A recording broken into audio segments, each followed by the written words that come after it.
J'ai voulu proposer un voyage, une évasion anecdotale, si vous voulez, des petits voyages d'anecdotes, des choses qu'en général, nous les guides, n'avons jamais le temps de raconter.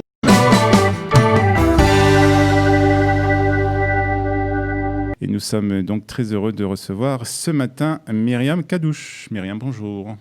Bonjour Olivier, Merci comment d'être allez-vous? très bien. Merci d'être avec nous parce que je suis sûr que vous allez nous faire passer un bon moment dans cette actualité un peu difficile, il faut bien le dire, puisque on va parler un peu, on va s'évader. C'est le but un peu de cette page Facebook que vous avez créée qui s'appelle Évasion couleur locale. Alors, Absolument. d'abord, on va parler un peu de vous, Myriam. Vous êtes guide en Israël depuis combien de temps?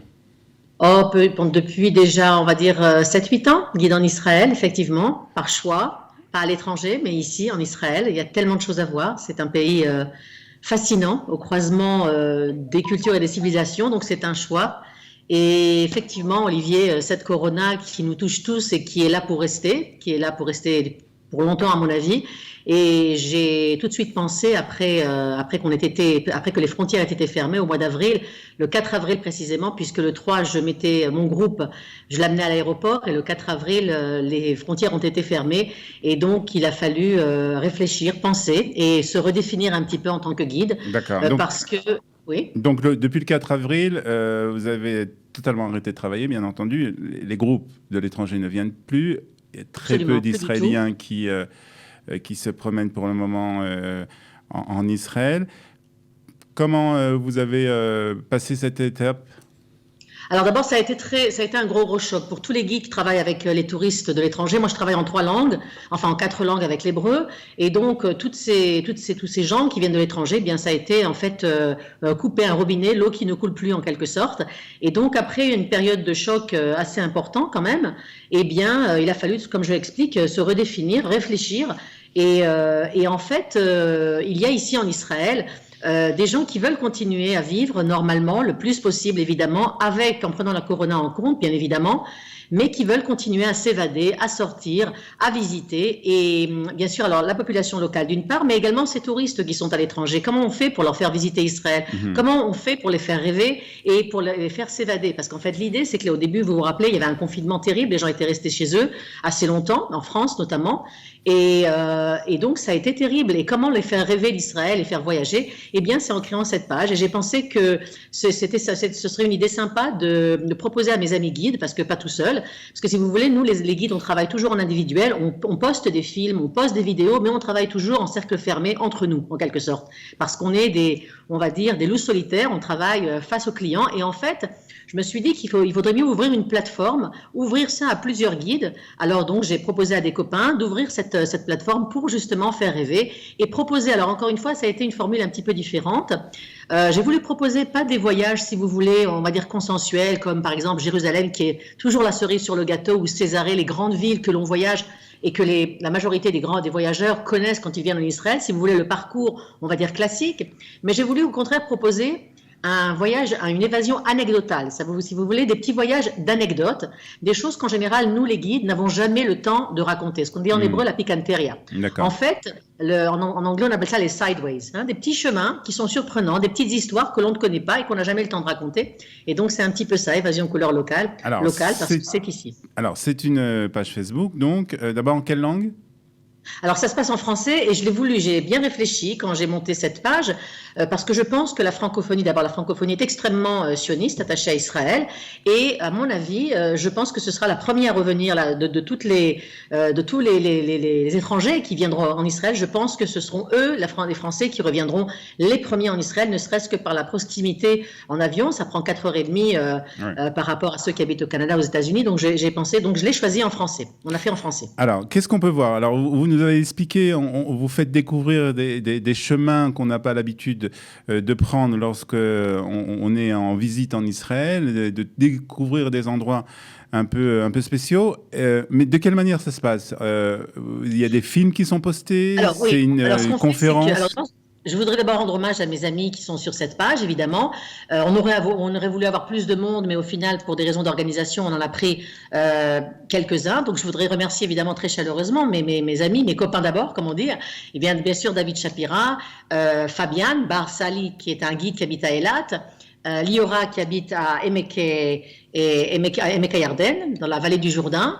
Bien sûr, Thierry Lascar, le cher Thierry Lascar qui habite dans le Golan et qui nous fait rêver dans le Golan. Et bien sûr, Daphna qui, elle, habite à Haïfa. Et l'idée également, c'était, quand je parle de ces voyages, c'est de choisir des guides qui habitent dans des coins différents d'Israël et qui nous apportent justement ces paysages très différents, puisque Israël est un pays, comme je disais tout à l'heure, extraordinaire du fait qu'il est petit, mais qui a tous les paysages, toutes les géographies que l'on peut rêver et penser. Donc, et c'était ça aussi le but. Donc les guides sont partis ces derniers jours et ils ont fait des petits films et puis vous les postez donc au fur et à mesure.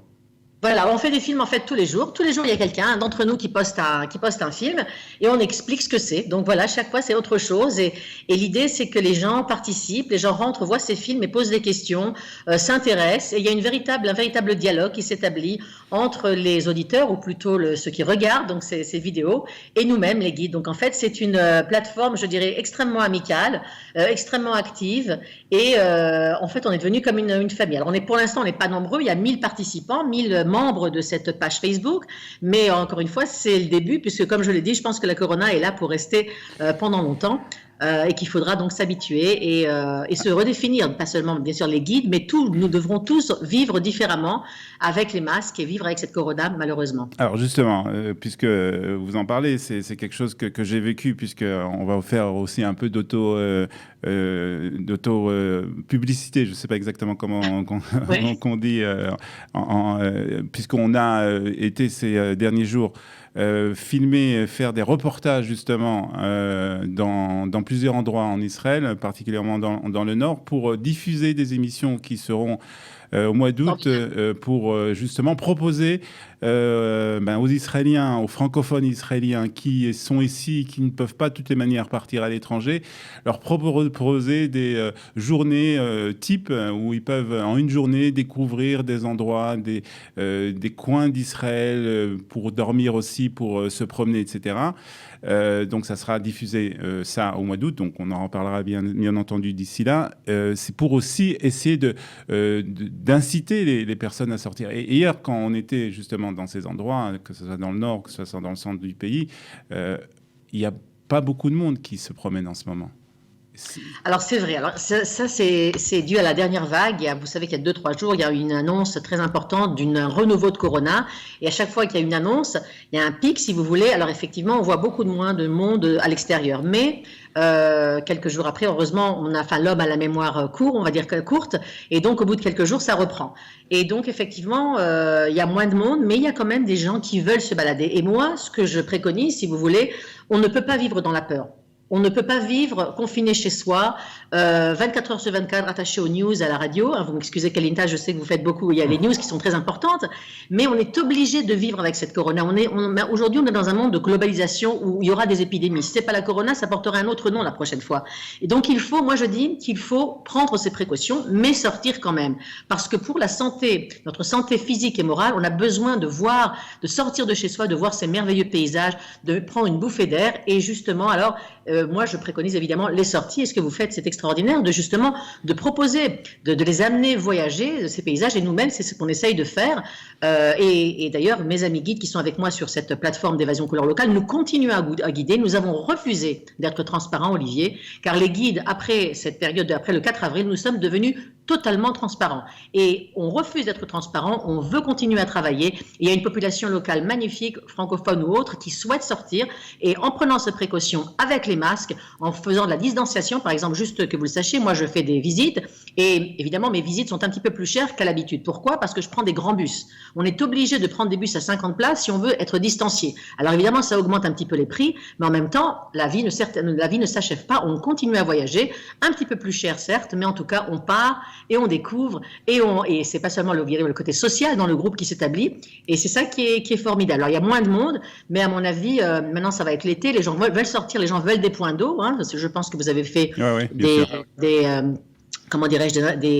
des vidéos, enfin des films sur justement ces points d'eau. Les gens veulent sortir Et c'est important de leur proposer donc tous ces petits tips, comme on dit en hébreu, Voilà. pour pouvoir Alors, s'amuser ensemble en famille c'est vrai ou que à la romantique. c'est vrai que D'ailleurs, je crois que je vous vois lundi, nous serons à Zichron Yaakov justement, voilà, et nous pour parlerons de d'autres ce petit émissions. village magnifique. On parlera ensemble. aussi de ces émissions, donc à Zéron et puis d'autres endroits pour des émissions qui seront diffusées pendant le mois d'août, pour justement essayer de demander, enfin de préconiser justement que les Israéliens qui habitent ici, les francophones qui habitent ici, de sortir. C'est vrai que on parle encore peut-être d'un confinement. Alors dans ces cas-là, ça sera encore une autre histoire. Mais c'est vrai que ça fait du bien d'aller, de se promener. Et c'est vrai qu'on peut aussi totalement respecter les consignes de distanciation, les consignes sanitaires. Il y a dans tous les endroits, il faut porter le masque, etc. C'est vrai que on n'est pas aussi à l'aise que lorsqu'on fait une excursion sans masque, mais c'est vraiment très important. Alors, dites-nous, Myriam, pour nous donner envie d'aller visiter votre page Facebook, quelle est la dernière vidéo qui a été postée ? Alors, la dernière vidéo qui a été postée, c'est une vidéo me semble-t-il, de moi-même, pardon. J'ai parlé de Tishbi, c'est un vignoble justement ici à Zichron Yaakov, que j'ai voulu faire découvrir bien aux auditeurs. Joli petit vignoble, un vignoble familial qui est géré d'une main de maître justement par cette famille Tishbi, Toshav Shfeya Be'eretz Israël. La famille Tishbi, en fait, travaillait à Shfeya au 19e siècle. En 1890, elle est mise en place par le baron de Rothschild, qui souhaitait que le vigneron produise des raisins pour son vignoble Carmel Mizrahi, car vous savez, Olivier, que Carmel Mizrahi, c'est le premier vignoble établi en Eretz Israël par ce grand baron Edmond de Rothschild, dont nous parlerons lorsque nous reviendrons sur Zichron Yaakov. Mais donc, il va produire ces raisins, et puis plus tard, 4 générations plus tard, Jonathan Tishbi, l'actuel propriétaire de Tishbi, décide de quitter Carmel Mizrahi et de monter son propre vignoble. Je parlais du nom. Le nom, en fait, a été donné, ce nom Tishbi parce que le vrai nom c'est Chamiletsky. Le vrai nom de cette famille c'est Chamiletsky, mais c'est devenu Tishbi quand en 1920, eh bien Nachman Bialik, le poète Nachman Bialik, va venir rendre visite à ce vigneron, et il a été tellement touché par l'hospitalité de ce vigneron à Shfeya qu'il va l'aider à hébraïser son nom. C'était quelque chose de très populaire d'ailleurs encore aujourd'hui. Beaucoup de juifs hébraïsent leur nom, et donc Michael va changer son nom de famille à Shfeya et deviendra donc à Tishbi. Et c'est donc le nom du vignoble que Jonathan Tishbi, en 1985, lorsqu'il ouvre son vignoble entre Zichron et Binyamina, donc il l'appelle le Yekev Tishbi. Voilà. Et j'ai été donc rendre visite également à mon amie qui travaille là-bas, qui dirige le centre de visiteurs de Tishbi, qui elle est ce qu'on appelle une Sadalnikit. C'est une femme d'origine du Liban qui est venue très jeune ici. Donc c'est toute une histoire que j'ai voulu raconter dans ma petite vidéo. Encore une fois, une page Facebook Évasion couleur locale qui est anecdotale, qui raconte des anecdotes sympathiques, différentes, surprenantes, et voilà, qui permettent de nous évader. Bon voilà, on était avec vous à Zichron, en même temps que vous, lorsqu'on s'est promené dans cette cave donc de Tishbi. En tout cas, merci. On rappelle le nom, Évasion couleur locale sur Facebook, pour essayer de s'évader dans ces moments un peu compliqués que nous vivons, donc, et en espérant bien sûr qu'on aura très prochainement, et on invite tous les auditeurs à le faire, à aller visiter, à aller sortir, à aller faire des excursions. Sortez, il y a des endroits magnifiques à voir. Absolument. Et vraiment, c'est le moment de le faire. Ça fait un bien énorme. Juste dire vraiment, on a un pays extraordinaire, un pays magnifique, en confluent de toutes les civilisations, avec tous les paysages, et il y en a pour tous, il y en a pour tout le monde. Sortez, protégez-vous, sortez couverts, mais sortez quand même. Merci beaucoup, Myriam. Merci, à bientôt. Merci Olivier, et à tous les auditeurs. Merci beaucoup. Voilà, Myriam, merci.